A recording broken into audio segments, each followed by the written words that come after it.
Les États-Unis ont considérablement intensifié la pression économique sur Cuba après la décision de mercredi d'autoriser des poursuites contre des entreprises étrangères pour des biens saisis auprès des Américains à la suite de la révolution de Fidel Castro en 1959.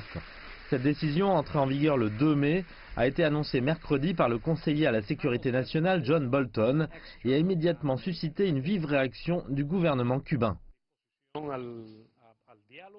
Nous serons toujours disposés à dialoguer de manière absolument respectueuse, mais si le gouvernement américain adopte une voie de confrontation, nous n'hésiterons pas à défendre les acquis de la révolution à tout prix.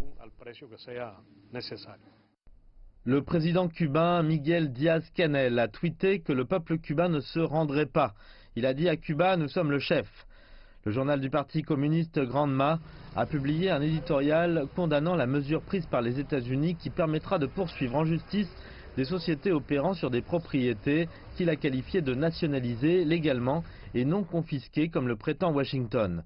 La décision des États-Unis a également suscité l'attention de l'ambassadeur de l'Union européenne à Cuba, Alberto Navarro, lors d'un forum sur l'environnement entre l'Union européenne et Cuba, à La Havane. L'application extraterritoriale de l'embargo américain est illégale, contraire au droit international et à mon avis immorale. Cela fait 60 ans que le peuple cubain souffre. Autoriser des poursuites en vertu d'une disposition connue sous le titre 3 de la loi Helms-Burton pourrait entraîner des réclamations en justice de milliards de dollars et entraver les efforts de Cuba pour attirer plus d'investissements étrangers.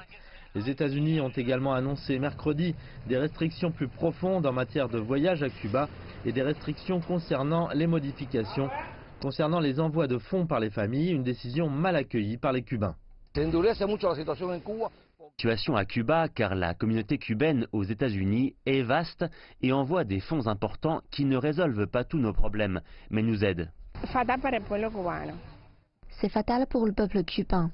Je pense que c'est un geste injuste et que le peuple cubain ne le mérite pas, car il essaie de nous asphyxier, mais il ne réunissera pas.